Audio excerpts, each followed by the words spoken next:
This is Between Hook Sets. I'm Jason Walter from In Through the Outdoors with my partner in slime, Kurt Underhill from the Fishing Crew. What is up, dude? Not much. Kind of excited. You're going to have a fun night tonight. Got Bro on the show, and I'm kind of working through, did the whole Mobridge ice fishing show. It's fabulous. It was absolutely wonderful, but I shook one too many hands, I think, and ended up having some sort of a something, and I sweat most of it out last night, and I'm just kind of, I hope it's gone. So it's not the influenza. We have 10 positive cases now up here in Walworth County. So we had 0, and now we're working our way up. But whatever, you just don't want to have that new super flu because I hear that's ugly. Hey, you thought you were going to get it from me 2 weeks ago on the show and through the microphone. I know, just go right through the internet. I'm not kidding you. I want to have a mask on and the whole 9 yards. I think Bro uses the fish monkey gloves to fist bump so he doesn't get sick. So let's bring him in. Oh, there they are. What are you guys doing today? Oh God, that is way too good. Hey, happy 59th birthday to you today. Oh, good gravy.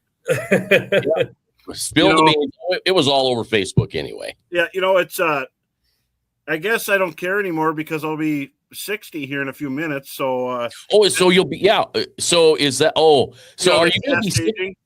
Yeah, right. Okay, gotcha.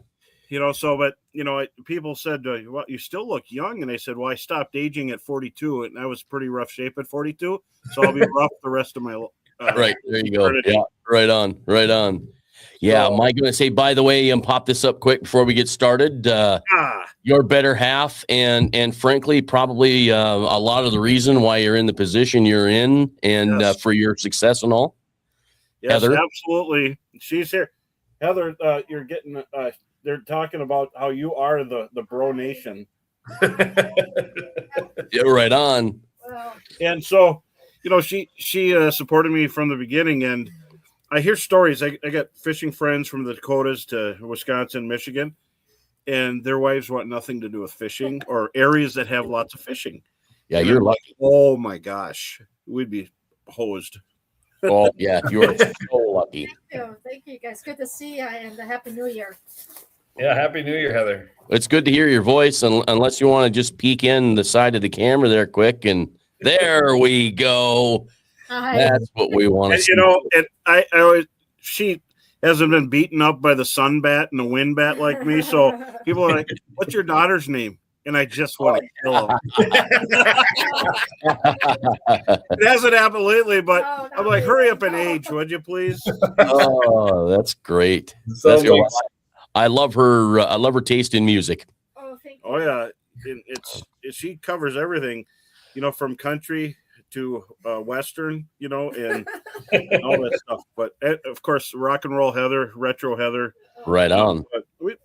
That's how we met. I mean, I think it was a little bit more. What do you like? Oh, I like that too. And I was just like saying anything, to meet this. But aside from fishing, Brian has some really cool sightings of Prince in Minneapolis, and of course, he met the legendary Kurt Cobain. Oh, you did? One, perhaps? Yeah. So he's got some interesting... had a nice elevator ride and a parking lot talk with them guys. And they had fun setting off every alarm in the whole place as they ran through. But, of course. it was kind of those times when it was a fun place. And people used to fly there from who knows where just to see different bands and stuff. And it was, Replacements and everything. Husker Du and Bob Mould. Any of that stuff was really cool. But I also seen, Kenny Rogers, Willie Nelson. Sure. So it's just fun seeing people at the top of their game in music, and it's just fun. But now it's a little different now. It just got to be maybe you got to drive through certain places, but it's sure good to be a fishing guide, and we made it this far, and we're not rich. We're just happy. Yeah, well, that's the thing. You're living the life, and then you get recognition like this, and this is a huge honor, and you're right at the top of the list, and that's the reason we're having you on tonight. It's amazing. I'm very happy. Thanks, Jimmy. And Jimmy Bell is one of the best anglers there are out there in the tournament scene. A lot of people learn from him, and thanks for that. And it's, when you put your nose to the grindstone, sometimes you lose track of time, and it doesn't seem like it's been as long as it has. I'm going on my 32nd year, and so kind of got thrown to the wolves, and into guiding. I've always wanted to do it, but you're like, okay, I'm not ready yet. I'm not ready. Okay, we need you to take these guys. Okay, and you're out there. Next thing you know, you're using what you had, but we did. That was back when we used like stone wheels and had to look right. Well, yeah, broomsticks and nails. I mean, that's how it was done, right? It was, and looking for weed tops and basic, electronics, but it's marker still buoys and yeah, it's just like Hawaii. Wind's going into a point. Oh, there's mud. Let's throw on the edge of the mud. Leach likes the same thing, a rocky point where the wind's blowing in. You're a hero. Calm day where you can see the bottom of mayflies, you're zero. That's just how it is. And if you get a few fish, you're like, well, how many guides caught one today? Oh, none. Oh, I did good. I got 3. So it's been a long time, but and there's so many people along the way, especially Al Linder. He's a big influence. Dave Gens, and I ran with him a lot. And when you switch, around on different teams, people don't know that stuff. And we fished many times together.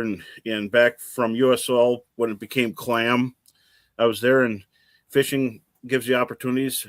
I was able to work with Frabel when it was a small, company that was on the grow. And so, from Clam to a big opportunity there, and they got so big that they ended up selling and so small mom and pop things and companies are fantastic. Northland Fishing Tackle, my first sponsorship. And, I remember, I want to say it was 26 years ago, I got a cash sponsorship from Dwayne Peterson. And I'll never forget some of his advice. He told me, don't walk in anybody else's footsteps, stay out of their shadow. Second place sucks, Yeah. How you doing, Corey? Thank you. And stuff like that. Good to see you. And little examples like be dumb like a fox, in business, and then also be faithful. And when if you move on, keep your backdraft clean. Make sure you never burn a bridge. And I listened to it, and honestly, I didn't read the contract, and he knew I didn't. I just said, hey, don't worry. I love Northland Tackle. I'll sign this, but you're already good, because I used to stop down and visit and give them some ideas. And then I got home, and I put it on the table. And of course, Heather, I don't know if she reads from the bottom up. I read from the top down. And do you know you're getting paid here? And I said, no. And she's like, hey, can you get more of these? I remember that day, and I'm like, oh gosh, I was so embarrassed, and so I got tackled in that, and just the people you meet along the way. But another influences, Jeff Kolodinsky from Humminbird, Johnson Outdoors, when I was at Frabel, and the advice I got from him and the positive from him. John Peterson, his creativity, what he did just by working hard. I paid attention, and these guys, when they were giving advice, it was like you could like a chisel hitting stone. So I thank Dwayne for my first sponsorship. And 3 generations of Petersons at Northland. So it's we got Jace and Charlie Peterson running Northland, and Jace is the brand manager. Charlie is marketing, and they're big time with GSM and 35 companies. But along the way, I mean, there's so much you could just talk about but influences. Noel Vick is a character that I think now older people would know him, and of course Kurt, you know who he is. Oh, Hey, yeah. Don, how you doing, Don? And then Maple Leaf Resort, when I would spend the summer up there when I first got there, I'm like, I'm in hog heaven here. I'm on Leech Lake, and this is a bay that's got such good fishing that the guides from Walker, they come up there and you see all these guide boats, and there's big panfish, there's big walleyes all summer long. Everybody's heading up there, and to start out in the secret bay was always fun and kind of a blessing. And the influence, my mother-in-law, talked people into hiring me, and that's how it all started. And my father-in-law was busy enough keeping the resort running. 19 cabins, pool, bar, restaurant. There's a lot in 9 employees. And so I took that off his shoulders, and it became great. And then as I went farther on, I had to learn Cass. Then I had to learn Winnie, which looked like the surface of the moon with structure. You know what I'm saying? Like Winnie's got between 300 and 400 structures. It was a daunting task, and back then we didn't. Just pull up this Lake Master, map. Yeah, there you go, right there. Yeah, literally that's what it was. And when I first started, I had one whisker here and a lot of ideas. Did you have the paper graph back? Were you paper graphing it? I had a paper graph, and I had a Hondex. I loved fishing more than I love hunting, but you can only have one true love. Hey, how you doing, Retro? Thanks for the support already. See, right on.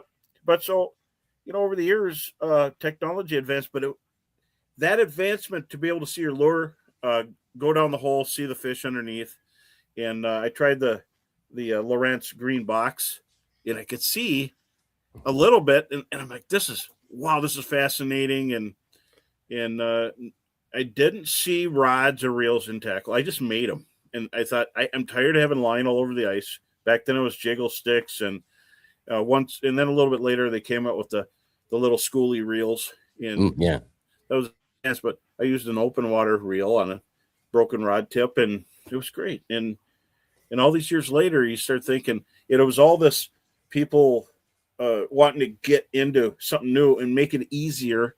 And then meeting people along the way, Doug Stange, he was a man that had tons of advice. And of course, the Linders made ice fishing look fun. Watching Al Linder go lake trout fishing and everything. But I don't know if you guys, I'm putting my dust on me, but Virgil Ward, here's a guy that's salt of the earth.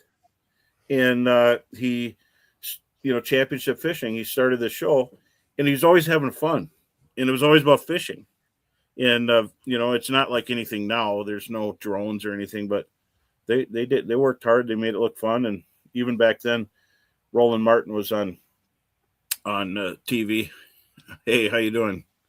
So everything is a culmination of everything together, but it was incredible having the ability to guide. And, there's not a lot of money. I mean, I'm just saying, you're making a living, but I wanted to wake up in the morning and be on the water, so hey, Honduras. Oh, look at that.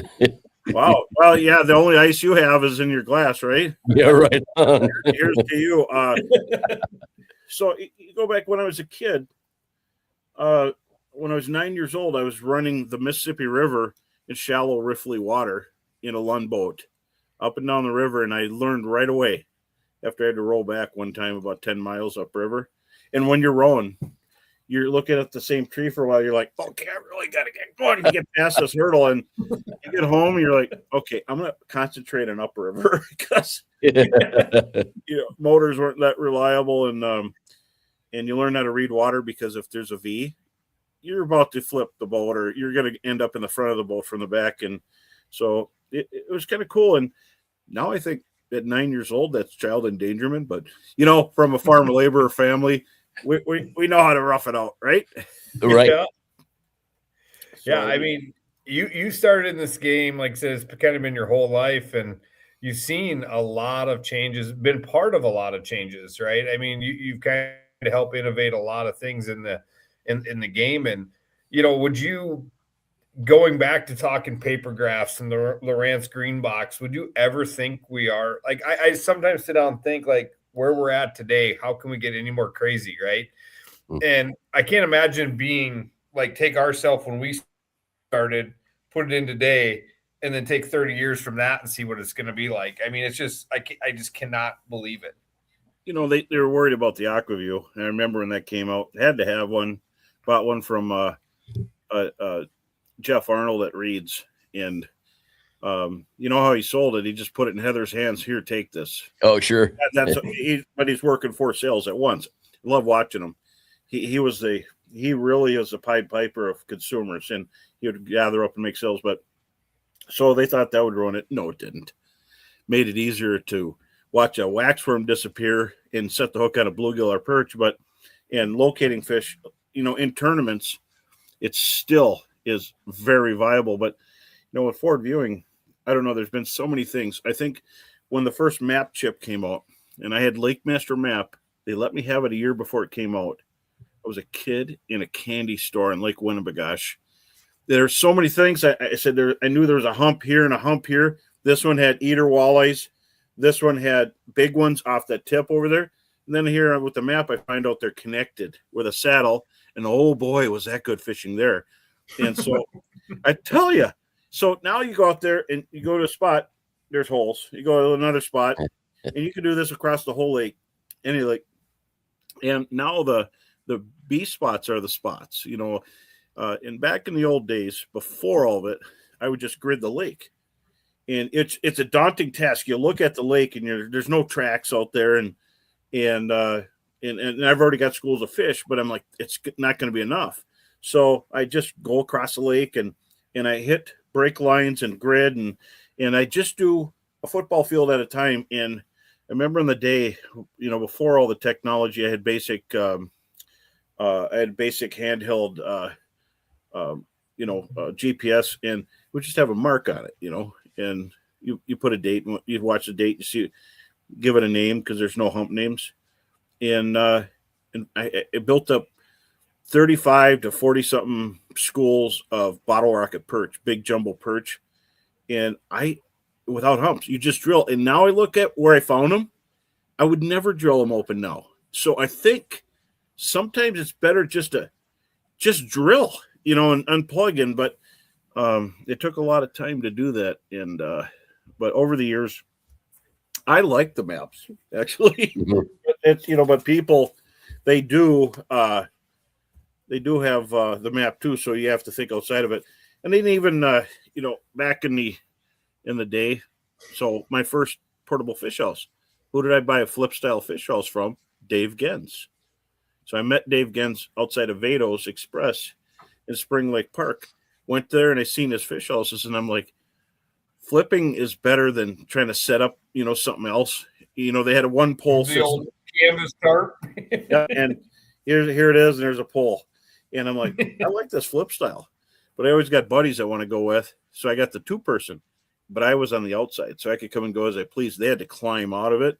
And I actually just talked to him tonight, and I'm like, you know, I like that idea. And I made sure I was on the outside, you know, because there wasn't 2 doors, and we used that until we ran it ragged, but it was a lot of fun. And then the Grizz, you know, meeting the Grizz at a young age, and you know, I don't know, we just got along great, and he's a super good angler. He conquered areas outside of where he's at. You know, was up at Winnie snap jigging and created rip jigging, and he had flies. He was just hammering fish, and all these years later, he's still going. I mean, he's guiding on the river, and he's doing all this stuff. So it's kind of cool, I think. I mean, wouldn't you guys agree? Water keeps you young, and the fishing and stuff like that. Yeah, I agree. It's a ton of fun, you know, and if I could get on it more, I'd look younger, but you know, maybe that'll happen this summer. You know, I don't know. I have no idea, but you know, you've done absolutely anything and everything. I'll pop this up quick. Got the Bro Road Show. That's always popular, and that's kind of a seasonal thing, right? Yes, in and out.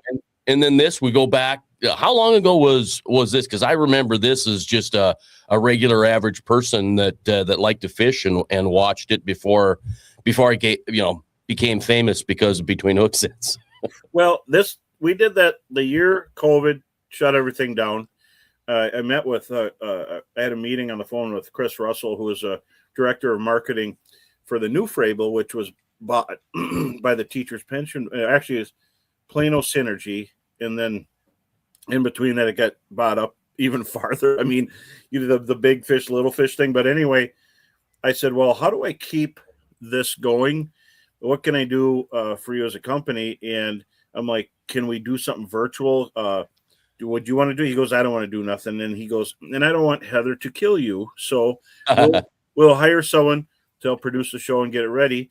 And I'm like, so we're going on different names. And then I said, there's universities and college and it's about ice fishing. So he goes, what do you think?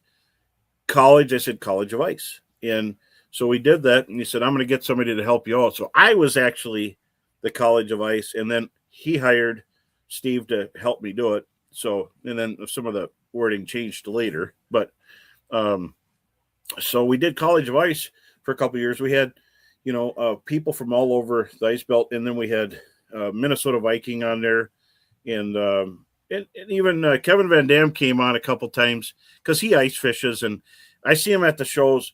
Great guy, and he always has pictures on the ice of big bluegills he wants to show me. And I'm looking around, and there's like. Do you break his phone too? Do you break his phone when he shows you pictures of big bluegills? Yeah, he didn't show any dead ones. I remember that. Now that you remind me, I forgot all about how I actually bumped your phone. I accidentally bumped my phone.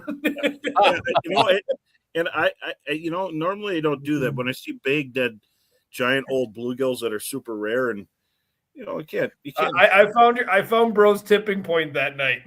Well, if you get to fish a lot, and you're someone that's avid, or you're retired, or you got money, there's no reason to kill anything over 9 inches as far as bluegills. There's hardly anything left in the whole world. Even in Louisiana, they're talking about stunted bluegills, and I get calls from all over the country. And I tell them, I will take you, but you're not keeping anything over 9. You could mount 1 or 2, but you're not keeping any kind of limit of anything. But anyway, so I seen all those dead bluegills. I don't know what happened. Lightning struck or something. Blacked out. But yeah, it might have been an accident. At the end of the day, it's a great story that's lasted 15 plus years. So people don't understand how much fun it is. Well, they do that are inside, but on the outside, it's so much fun. When the day's over, all these different teams on the chessboard, we're all friends, and we all meet and have like a Sprite or a Coca-Cola later, and that's how it's fun. The camaraderie is everything in ice fishing, and but you look at along the way there, College of Ice, when Frable went the last time, and then Pure Fishing bottom, and so I had to change the name. And for years and years, traveling, going to stores for all the different companies, for USL, Clam, for Northland, and all the different sponsors. It was kind of a beta test. How far can you go on this much money? And we went all the way to the other coast, from the Dakotas, the Nebraska, edge of Montana, all the way to the East Coast, and hit all that stuff and visited, and it was dubbed the Bro Roadshow. It was all different names, but it was my roadshow, and then Bro Roadshow came out of it after all these years, decades. I was trying to think of another name, and there's university this, fishing school that, and just the Bro Roadshow, because you go all over the ice belt. And when I was on the roadshow, it would be all about ice fishing and talking about ice fishing and promotion of sponsors and areas. And I met a lot of really, really cool people everywhere, and they're all loving fishing, and their stories are just as important or more important than mine. I just love hearing what people do and where they're at. And so over the course of the years, so I took that. I said, nobody could take this. They obviously bought College of Ice, so I couldn't get it back, which was a great name. And I loved working with Panez. He's very energetic. And I wanted to do something because it was kind of fun. And then so we do spring, kind of a 5 or 6 episodes, and then fall.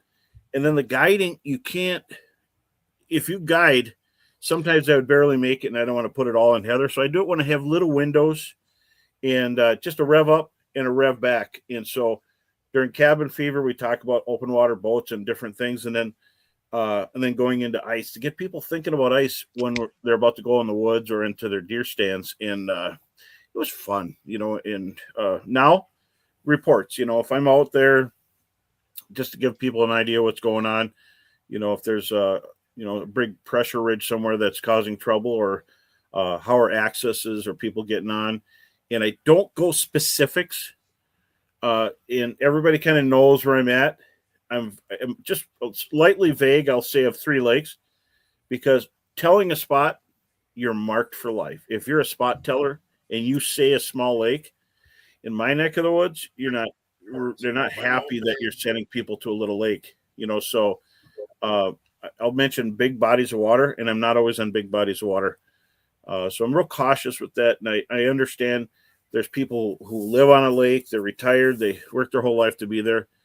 And now there's somebody there every day, just, turning it into a meat packing plant. And so I'm real cautious, and I've always been cautious of the carbon footprint there. But I'll give reports, and you can figure it out. If you watch the video, you'll figure out if I'm on leech, cast, Winnie, Bemidji, and that stuff. But big lakes, giant lakes, I'll talk a little bit about. But I think we all have to practice with caution, because there's a whole bunch of people that love their lake. I will tell you, I've had the pleasure to fish with Bro, and you do not spill waxworm dust on the ice. You walk in the same footprints he walks in, and when you're done, you kick the slush. Do not kick the slush away from your hole. You kick it in when you leave. and when you're done, it's almost like a Zamboni came through.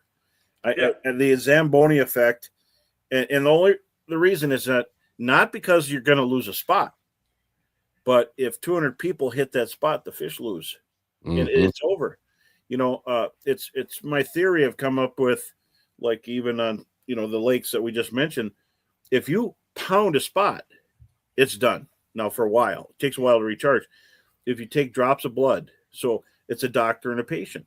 Instead of taking a pint of blood out of a spot, you take a couple drops and go to the next. And so, I'll have 3-4 dozen spots for walleyes. Some of them there's nothing there, or they're not biting. But out of those spots, you're always getting your limit. And the fish are always staying there. What I dread is if somebody finds a school of fish and they absolutely wreck them on these lakes, they are done for a long time.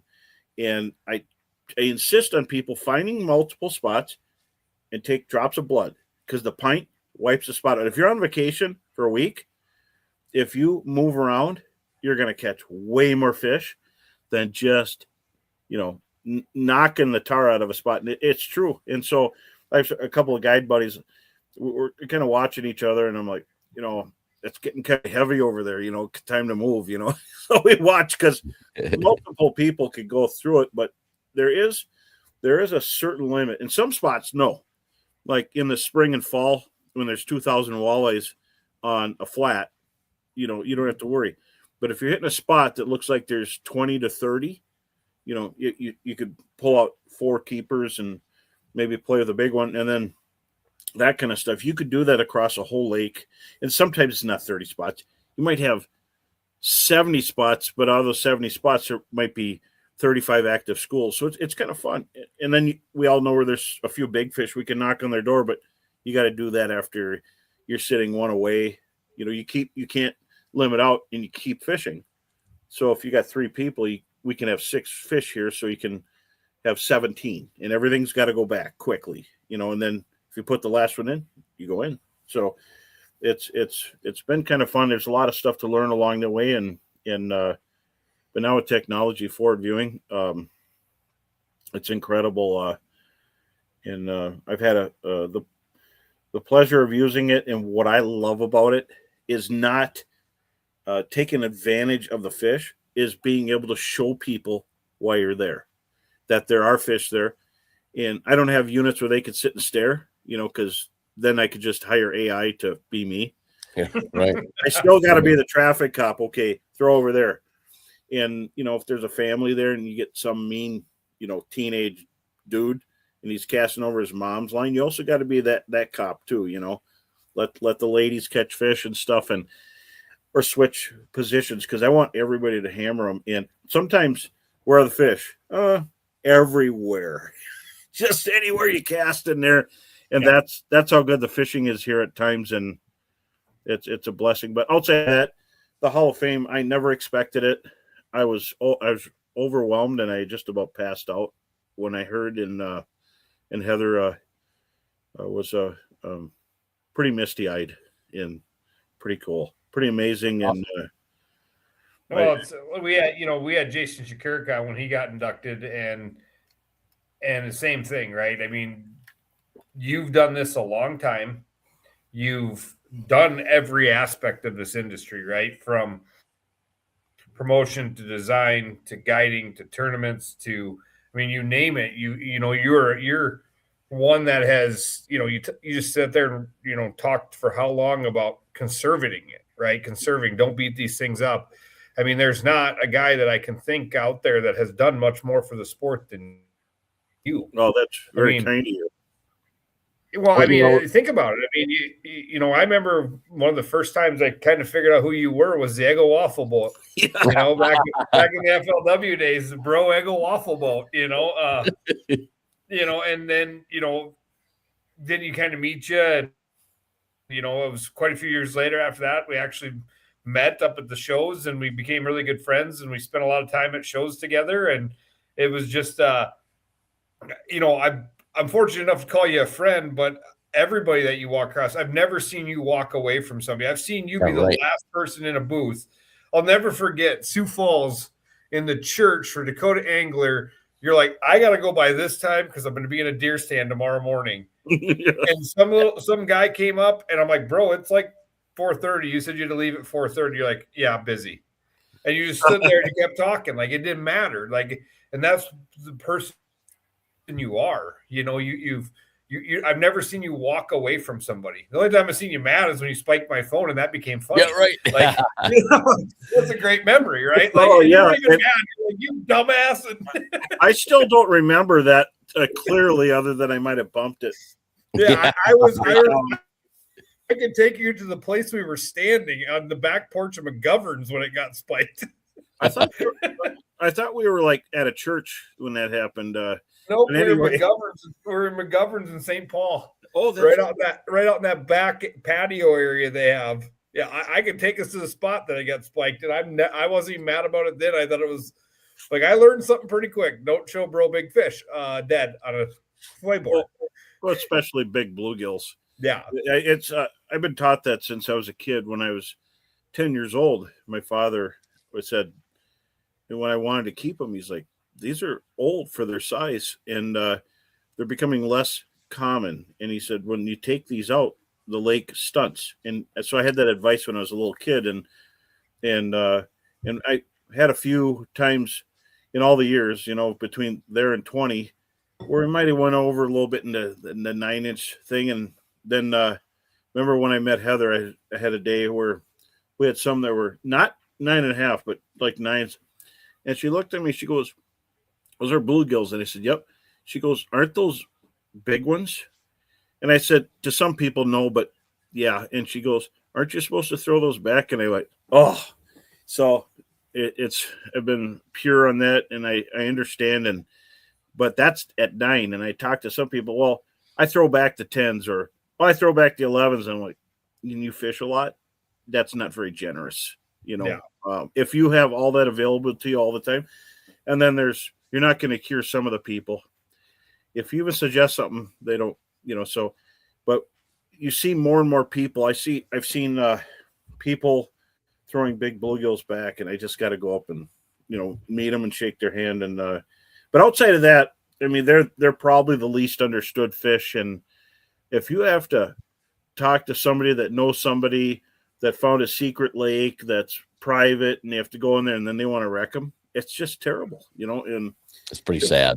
So, but North Dakota, Heather and I went on some adventures, and the first time I went to Metagoshi, people call them the round things, the flatfish, and they didn't know what they are, and they're eating all the walleyes, and it was really, and I'm like, I don't think so. Went there, got to a spot, dropped the camera, turned it in a circle, and there's pie plates everywhere. I just can't tell you how great it was. I had so much fun. I was like, thank you. And just so happy. And I had a guy come over by me. He came out of a spear house. He goes, what are you getting over here? And I'm like, Northerns. And my fingers crossed, little north. He's like, really? I'm trying to get Northerns, and there's all these little flat round fish everywhere. He's trying to spear them. And I'm like, yeah, that's what they are. I just, here he's trying to get Northerns. I'm like, really? You'd want to get little Northerns beside, And so back then there'd be, Polaroids on the wall of over 2-pounders. And people are like, we got to get them out of the lake. And it's just like, oh. Oh. So now it's not what it is back then. Then a little bit later, I got the word was out in less than a year. And I think Heather was cringing and I was cringing too. But so we looked around, and there's some untouched bluegill fisheries, some other lakes besides that. I won't say their names. And not all of them, but some of them have been absolutely destroyed. And then South Dakota, when I fished there, and I was able to come and go as I pleased. I made less than half the money, but I fished more. So we would pick a place, an area, and just go fish every place that had big bluegills, the rumor ones or the guaranteed spots in South Dakota. And we did great. It was phenomenal. And it's still holding its own.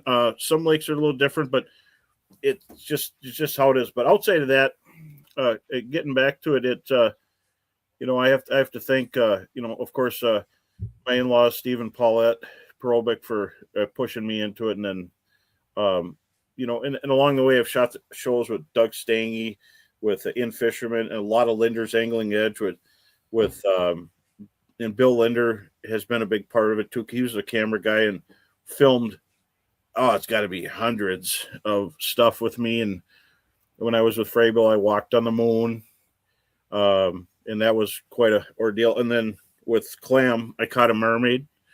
That was a fun video, and that one kind of disappeared when I went to Frabel, but it's out there somewhere. And the fish house is spinning around, and I'm fighting a fish, and then next thing you know, here's a mermaid on my lap, and Heather's watching closely, and then she pulled the hook out of her mouth, and that was the commercial. It was a lot of fun, and when we had more big production type of stuff like that, and I got abducted by aliens. That was interesting, and you can't make this stuff up anymore. And we were supposed to do, and I think this was Noel Vick's idea. I was supposed to be in a fish house and in my clothes, and Bigfoot was going to come in, and the house was going to get pounded out, and then he was going to leave with my clothes, and I was just going to walk out, in a barrel.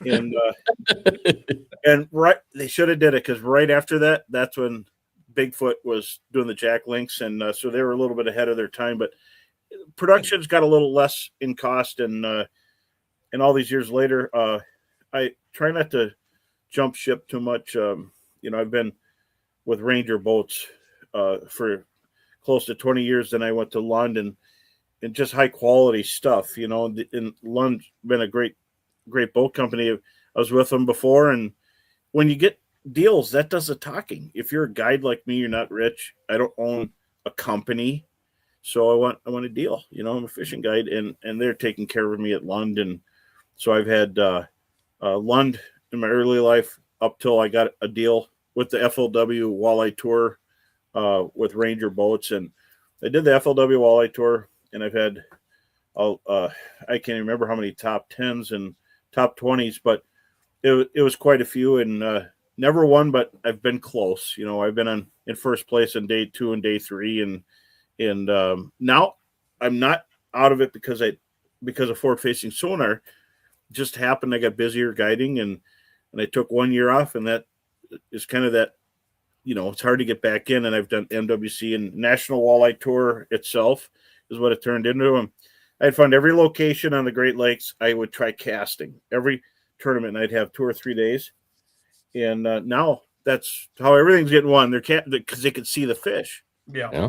And what I missed back then is you have to be on their face. You have to hit them in the eyes, between the eyes. And back then, I just was trying to cast where I thought I seen them, on the regular stuff. But anyway, so tournaments are fun. Help me probably to be a little better guide, a little bit more useful of the client's time. But after all these years, it was fun being a part of this. And this is not a slouch place. Minnesota Hall of Fame. I think I'm kind of on the shoulders of giants there, and I truly appreciate everybody there. Yeah, that's pretty impressive. Oh, don't forget you've done the weather. Yeah, I love that one.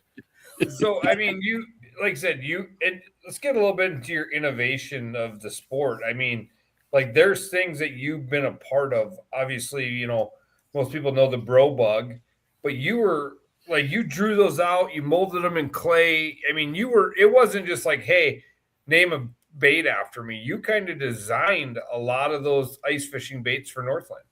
Well, and so I would give sketches to John. John Peterson was he was way ahead of his time. He was a genius. They come up with stuff, but he trusted people. He was a solid, down-to-earth person. He was just the best person that you could meet to help you move forward and stuff. And I told him we need stuff that looks like larva.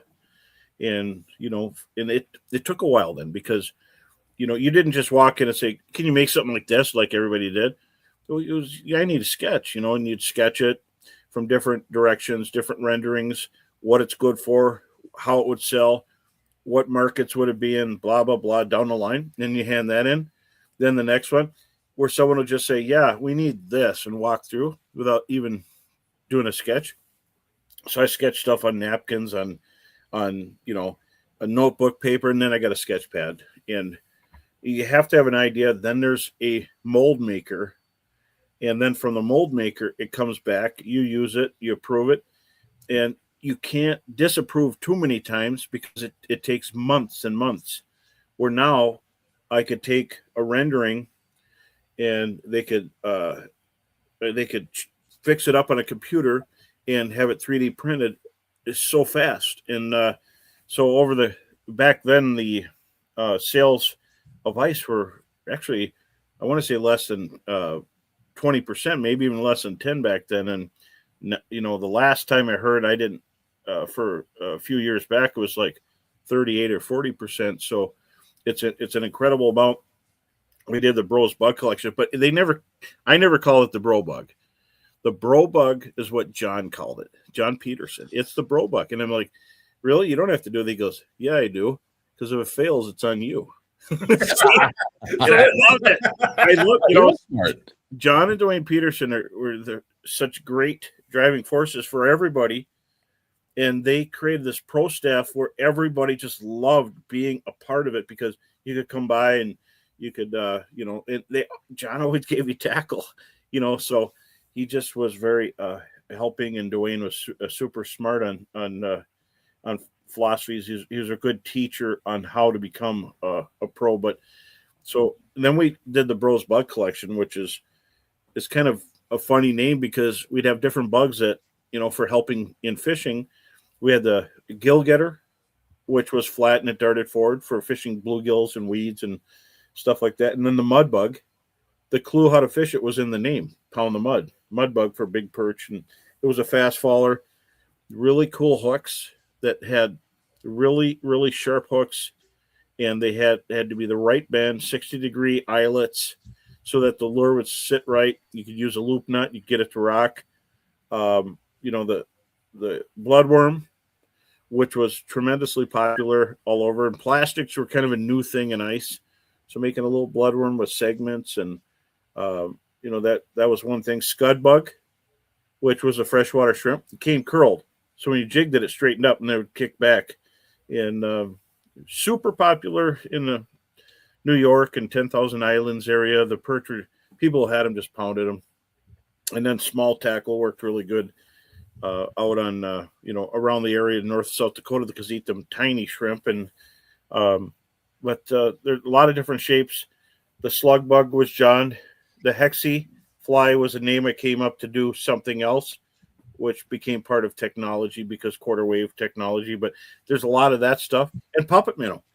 To be truly faithful to Northland, I need something like that. So we came up with our own darting bait, fin darting bait. And what a great name. And no one had it. So hexie and that kind of stuff. But and along the way, a lot of things, there's some stuff come and go, and it depends on who's ordering. And you have to order a certain percentage to keep something around. And that's in every company. Because when you bring in something new, and new is important, it also feeds off the back. So you have to get rid of stuff, because if you get thousands and thousands and thousands of SKUs, something has to go. So it was kind of fun to be all a part of it. And I'd rather be a part of it than be to be the guy that owns it or do that. That's an incredible amount of work. And I'm glad that they left this legacy and retired, and they get to have fun with their grandkids and generations. And I'm still guiding, so I'm very happy. Yeah, that's. So, I mean, you went on more than just with Northland. I mean, Straight Line Reel at Freyville. Yeah. That was you, the bro band. I mean, I don't want to call it stupid, but like a rubber band around a reel seat, or around the front of the rod. And, I still use the bro band to this day. Well, and so when I brought that out, people didn't know how to have a dead stick. There was no, bait runners at the time like that. So you pinch a little bit of line in to the bro band, which was a rubber band, but it had a little segment you could pull to put it in, and then set it. Leave the bail open on the reel.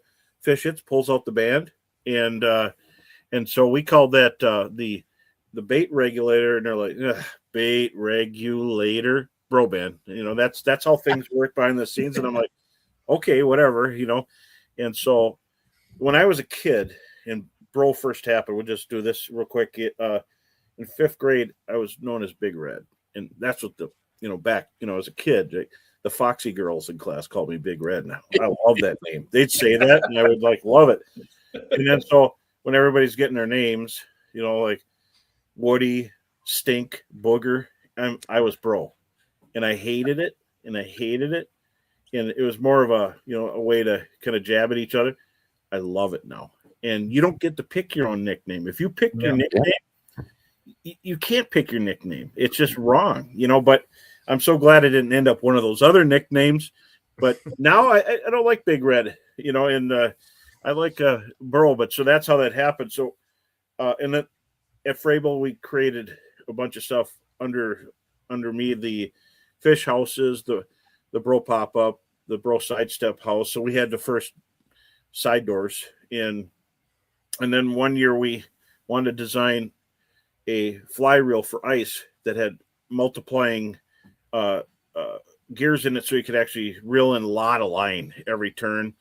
And we came out with it, and it went from basic, like a heavy duty fly reel, to a free spooling one with a button. And that's when things started changing. So I had a whole Bro Series line of rods and everything, and it was fun. And I'm a simple guy. It was cool, and that company sold, the owner retired, and some of that stuff went to the wayside. But I enjoyed it while I was there, and loved using it. And I've had clients here recently who had them, but I've also used St. Croix for years and years.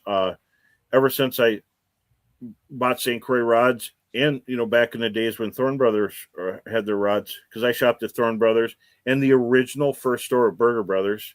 So I got to meet all these guys who are on the voting. I'm hanging out at their store when I was a kid. And I love St. Croix, everything about it. And man, it was like 20 years. And I always had St. Croix for open water.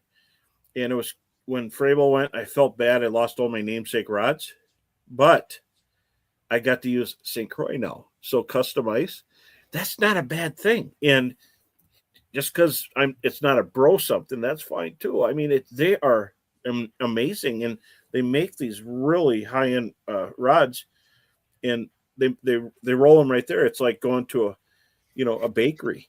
They roll it right there, so it's really, really cool. Yeah, and St. Croix is I've used them for Dwayne actually turned me on to Rich Bellinger at St. Croix, and I got a sponsorship through them, and it's been probably around that 26-year mark that I've always used St. Croix. So that's every year. Even though I had my Bro Series on ice, I had St. Croix rods, and they're just simply the best on earth. Boom. So now they got 7 reels, which I was so happy. I like that they have them. They have them there, so it helps for combos and referring people what to use. But so that's how stuff happens, and they make so many rods and for so many different uses, from saltwater, of course, all the panfish, walleye stuff, trolling rods, muskie rods, you name it. But it's kind of cool. If you go to Florida, if you're retired and you're a slight snowbird, you're going to want a St. Croix surf rod, or back, for, in inland coastal waters, which is a giant game there. But it's kind of a cool company that the sun never sets on where their rods get used, even in Europe. And they produce a lot of, like, I call walleye weapons out of Park Falls there, and the reels. Just amazing what they've done in a short amount of time, and just love it. And Humminbird, there's side imaging on this new unit. So I got side imaging, down imaging, Lake Master, and I've got forward viewing. That's absolutely amazing. And I've used them side by side with the other stuff, and I'm pretty pleased with what I have. And that plus a 2D sonar. So now I must be the only one with it, but I could take the pole off of it, the Pro pole, and the forward-facing sonar, and I could just walk around like I'm using a lighter portable unit, and use 2D if I'm fishing in weeds, or you got the fish are scattered anywhere, or you could use them on the same hole and have split screen. But the nice thing is, if you have one on your sled to drive around, a Humminbird Explorer, you can get a 2D dual spectrum chirp 2D sonar. So you can just drop it in the water and just have a little cup on your snowmobile, side by side, whatever, and still have forward facing sonar. But anyway, there's a lot of cool stuff now that never existed, and I'm loving it. Ice 55. Yes, I have one of those for my truck. Yeah, I think we have an Ice 55. We have one of those too. I bought a Ice 55 for Sherry quite a few years ago, and we still have that. So, just all the stuff you've been part of, and that's one thing about you. Like, you'll be honest. I'll never forget, like, when the straight line was the Fraybill 357. Am I saying that one right? That straight line reel. Yeah. We were at the St. Paul or Blaine show or something. Some guy comes up, and you were selling them. The guy goes, "Well, I'm left-handed," or something. And you're like, "Well, I think we could make it." And me and you tore it apart on a table and flipped the bearing around. And you're like, you looked at me like, we actually can do this. Like, we had no idea we actually could do it, but we tore it apart on a table, flipped the 2-way bearing around, and made it work. Yeah, and that's something how you find stuff on the fly, and we did that, and in ice fishing or any type of fishing, everybody's coming, and they're hey, Mark, thanks, Mark, appreciate it. You're up. It's your turn soon here. I was gonna say it ain't gonna be long before that, man. Yeah, he's taken some of my lunch money on the tournaments, and but I always go with the fact too is I never worked with a team. I always fished by myself, and I also at one point in time I had just co-anglers. I wanted on the cheap, and I couldn't commit. I was kind of here and there and here and there. I wasn't sure if I could do any of them, and so but it's great to have a team, and he's done extremely well, and they're powerhouse on the tour. But I'd like to do it again, but I'm having a lot of fun just fishing, and it'd be fun to do it now and be able to cast jigs, because I love jigging, even whether I was on Missouri River or Red Wing or down on Pool 7, or that was the pool that I found bluegills. That was so much fun. And that's the hard part. If I find like, I was gonna say, if you found bluegills during a walleye tournament, did you just like forget what you were doing? Yeah, I would always get that trick. But when they first come out, the FLW Walleye Tour, they had a FLW league to kind of groom people, because the professional Walleye Tour, PWT, was there, and the one with all the boats that Dean Arnoldson won there was before. Super Pro? I can't remember. PWT Super Pro? RCL. RCL, yep. RCL, yep. PWT, and then I wasn't even thinking that way. So I did the FLW league, and then I would jump in, and I get like on a lake I guide, I'd get second place, and I'd be bummed. I'm like, this is terrible. Then I get a fourth place, and I'm more bummed. And then some of these guys that actually pushed me to do it were staying at some of my cabins at the time, and that was affordable. If they ran out of money, I'm like, don't worry about it. Just give me another time, and but they talked me into doing it. And one year I got, it was right away in the beginning, I got Angler of the Year by a whisker. And I'm like, oh, so you don't have to win. You just have to get like second, third, fourth, that kind of stuff. And I'm like, this was fun, and you put in entry money and you'd compound it. But it's always been elusive, and maybe I never had enough time. But, it was really a learning experience, and it'd be fun to do it again. And it's a lot of time, a lot of driving, and more power to those who can do it. And it's a different element now with forward-facing sonar. You got a group of incredibly talented guys that can sort a lake down super fast. But even you go back way back when, some of the names that were on the top in the beginning are some of the names that are on the top now. Still. Yeah, still. And so I remember being on Missouri River or Wahi, and my starting spot would be 57 miles away. And I'm like, oh, I'm driving by a lot of water. I know I am, but I haven't had time. And I go there, and you'd have your fish in no time. And then it'd be 50-mile-an-hour winds all the way back. And no, not Lake Hawaii. I remember Lake Hawaii driving, and I'm like, oh, there's Bush's Landing, which is a long way from where we started. And you're like, here we go. And we're going and going and going and going. And like, the guy's like, where are you going? I said, I'm going to North Dakota. Yeah. and then stay serious. And they're like, are you serious? Lightning, rain, giant wind, and waves against you the whole way. You get there, you fish, and it goes from cool and 60s and wet. You're soaked even with a rain suit. And the sun would come out and it'd be 104. Mm-hmm. And then you're sweating, you're taking everything, and you're soaking wet, and you're catching fish. Oh, this is great. And you're like, oh man, it's hot. And then you'd start heading back. And then it would get cloud up, be lightning, rain, and giant waves going against them all the way back. And I'm like, how did it just do that? It's like it read your mind. It just wanted to give you that glimmer of hope it's going to be a good day oh, nope, you got to go back in now. We're going to get you again. I remember when the Bassmasters Elite Series came to Pier, and I was talking to the tournament director, and I'm like, you guys don't know what you're in for on Lake Oahe. And he's like, oh, we've been everywhere. We've been to, up to the St. Lawrence River. We've been on the Great Lakes. And I'm like, it's not Lake Oahe. Mm-mm. And he's like, no, we've been everywhere. And then after day one of the tournaments, he's like, dude, we've never seen anything like this. I'm like, you'll have 5-footers, and you'll have a rogue 7-footer, and then you'll have 3-footers, and then you'll have a rogue 8-footer. And he's like, this is insane. All the guys were like, what is this place? Like, first of all, we don't have 200-foot of line on our reels. We can't get to half these smallmouth. It's incredible. But one time I was there, and I had such a nice school of fish, and they were really close by, 20-something miles away. And I was pulling, I had 27s in this spot, just checking it here and there, just not to bother too much.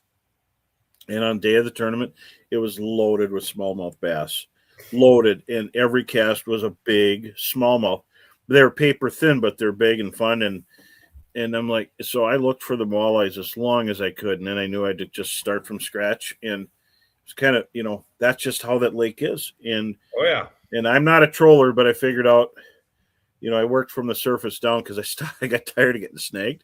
So I literally had my crankbait, probably 5 feet from the board and just touching the brush tops, and we hammered fish really fast and went in, and every time I was there, I caught a walleye over 30 inches the day before the tournament pre-fishing, and I'm just like, and that is such a big playing fish in that one, and so it was the curse of the 30-incher over there, but I've done, good enough, actually fairly good there. I think I can't remember if it was a 7th or then one was 30th, and then the guard event I was 2nd, but it was a lot of fun. What a great place, and then going up to a Mobridge and then fishing up in Bismarck. Bismarck was very interesting, pitching at sandbars, and you learn so much. And if you're young and thinking about doing this,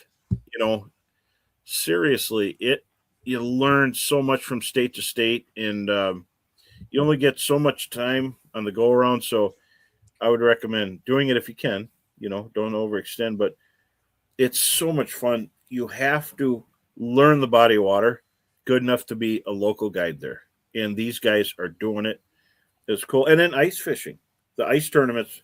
I remember the first Trap Attack qualifying on over in South Dakota on why is it old age is kicking in right now on Bitter Wabe, and we're in Wabe, and it was cool. I mean, if you worked hard at it, you just catch fish, and there's a lot of perch there, and so I qualified there. I didn't win it, but I got 7th on the ice, and then went to Henry Lake in Alexandria at the championship, and I think we got 8th, and that's without having any notes or anything, and it was great. Top 10 at the first ever big Trap Attack, and then it was we were working there, so they didn't want inside workers, so I couldn't do it again. But it was fun, and it's fun being in it. It's no fun being there watching it. Yeah, right. I'm serious. That's what we do. Yeah. Well, I love that part of it. Honestly, I love it. We got a question here. The guy says he wants you to define young. If you're 58, you're younger than me now. So anytime, I mean, if you got the dough, just do it. But make sure you know what you're in for. And it's, everybody wants to be at the top, but it's ounces. You're splitting ounces, or you're finding something that's a career fish, which could change things. But if I go back, all of it's fun. Those early ice tournaments, when I couldn't do it because I actually was a worker or sponsored there, and that means like Tom's and Ankle couldn't do it. That means Gens couldn't do it. Grand Poobah, the whole thing, or if they say you can't. I remember working there just to be around and talk to people and stuff. And the tents are closed. Their houses are flipped shut, and the guys who don't use electronics, the long riders, are looking like they're pointing at something. It is hard to stay awake, just seeing nothing happen. And but I remember doing that, and it was a lot more fun to be in it. And good, you got oodles of time, and or you just go fish these places in fun. But remember, when they asked me why I did tournaments, I didn't want to. I just got talked into it by a bunch of buddies, and then I reached Angler of the Year. I tied with Alan Schultz, and normally they do something to break the tie, and we shared the Angler of the Year, and I'm like, this is kind of fun. And there I got the hook, and then I was and I sometimes I was at the top of the page. Sometimes you had to turn it upside down, and I'd be at the top. But so we're getting to our hour mark here. We're a little over it, but from a Hall of Fame angler, a younger guy, or somebody that wants to get into this, and a piece of advice from you, and it's something you never think you're gonna get, right? Like you probably never thought that my name is gonna be in the Hall of Fame. Like, give a piece of advice to these younger kids, or even anybody striving to make a career in the fishing world. When you have a sponsor, or you get a sponsor, make sure you get money. If you're not getting money, forget about it. And if you do, be loyal to this company. Be loyal to them. Be upfront with them about everything, and do everything you can for them. In media, not everything gets paid for. Do what you can. I caught fish for people and for entities, and did so many behind the scenes things for so many years. And I would gather up fish. I even had permits to go. It's fun, but loyal. And as Dwayne Peterson told me, keep your backdraft clean. Don't burn bridges. Then you have a chance you can come back. And besides fishing, everybody's a good fisherman. They say, I fish, I'm really good. I really made your company big. I've heard that people say that about, and I've never heard of them, for different companies. You can't tell them that. They got to see the needle move because of something you do. And so you got to be out there a lot. And it takes an average of 10 years to be at a recognizable level. 10 years of every day you got doing something in fishing. And if you're not a guide, you don't have to be a guide. What can you do to help change the sport? Positivity. Never get in fights. Don't ever be mean to people. You're mad at somebody, never show it. And that's the hard thing. If you're cut out for it, water falls off you like a duck's back. But so loyalty and put your time in. It ain't going to happen in 1 year. If you stay solid and stay, whether you're going to be on the social media part, 10 years is the thing. So if you're less than that, you can make it. I mean, if you get some giant hits, but that's not how you get through the big tent. You just have to have time and keep doing it. Be steadfast. And if you want to help kids learn how to fish, that's a great way. And what can you do to better the sport? What can you do to make it better besides making money with sponsors? And remember, fishing ain't big money unless you start your own company and then you sell it if it gets really big. Fishing is a lifestyle. It's a choice. And if you love fishing, you can fish and hunt. People do that. And some of them have shows with that. That's quite an undertaking. So are you a hook person or a bullet person? The bullet people, the bow people, they make probably more than fishing. But if you're a true fisherman, you can do it the tournament way. That's how you get recognition, winning a tournament, and then staying consistent. Tom Wynn, I met him right, from not too far from his beginnings. And what I noticed about him before all those giant wins and stuff, and he had some, is he was very approachable. He was super nice, and he was clear, and he talked to everybody. I remember meeting him in a boat, and I was guiding, and I was hammering him, and he was over somewhere I'd never fish hammering him. And I said, this guy is a perfect person for the sport. So I pushed for him, where I could. And obviously now he don't need any push. He's a big name. He's won 2 championships and all that, but he is a classic example. He never left a bad taste in anybody's mouth. And if something happens, just, it's not like anything's going to happen, but I'm saying, what can you do to help the sport move forward? I want to see everybody fish, but I also want to see people not keep everything they could ever get. And if you get to fish a lot, you got to, people got to set their own limits. I love eating fish like everybody else, and respect the resources, because we got a lot, but there's a lot of us out there, and let's respect the resources. But if you want to be a pro in fishing, if you want to be in the Hall of Fame, you can do it. 100%. I never expected to get this award, but the people that you see on TV, the people that you hear about, the people in it, they all started from that, the dream and the hope. And so you could do it. So Uncle Bro says, go for it. So we do have a question. Before I get to it, I want to bring up, you know what we call Tom Wynn, right? You know the nickname for Tom Wynn? We call him the franchise. Yeah,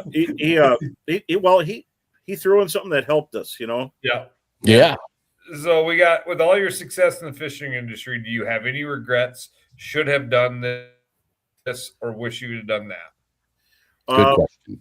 That's a good question. I think I would have probably maybe stayed in the National Walleye Tour at least one a year or something. But if you guide and you do that, it's so hard to do it all. And I even did in the beginning.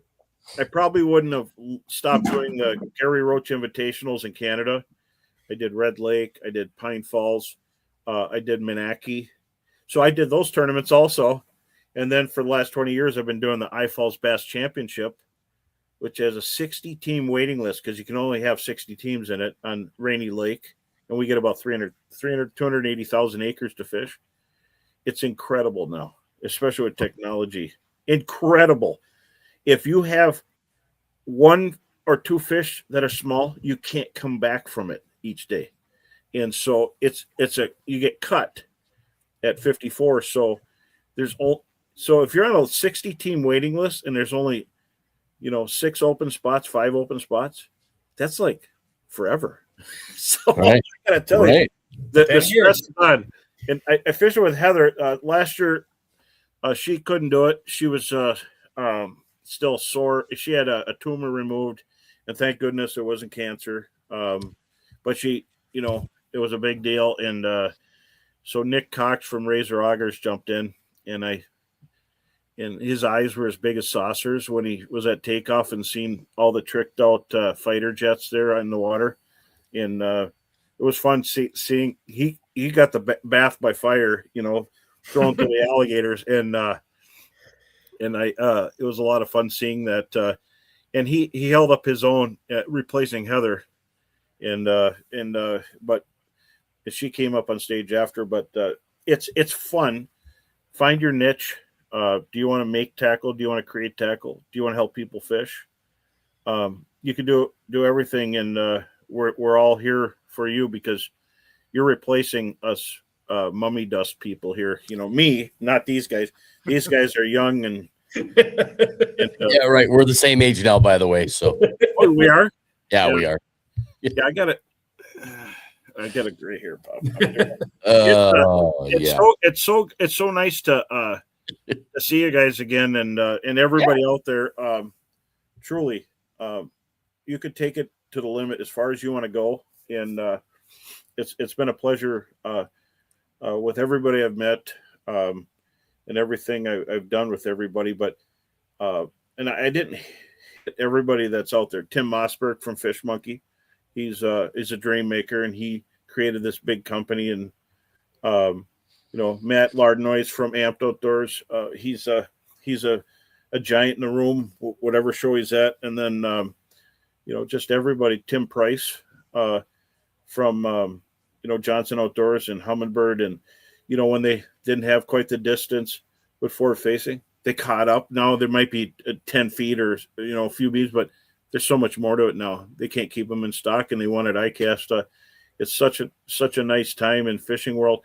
And of course, if anybody's thinking about Rod St. Croix, Gamakatsu, having a Gamakatsu sponsor is like, it's unbelievable. I bought so much Gamakatsu. I bought furniture, and having them it's just insane. In Sunline, it's like, yes, please. You know what I mean? When you get these sponsorships, you're like, you're kidding me. But Lund Boats, incredible, and Mercury. But it's been a lot of fun, and all the support from Chesterberg, Toyota, and all the different companies, and if it's pouring out, I sure like my AFCO rain suit and my AFCO clothes, but you can see I'm wearing it right here, the Brominator. Thanks, David. It's awesome. But so anybody that wants to do this, you could do it. It doesn't matter. You could be 20, you could be 40. So remember that 10-year thing. Don't get impatient. Don't burn bridges. Uncle Bro. Well, we sure are happy for all the seasons you gave us. Open water, ice fishing, all the tackle.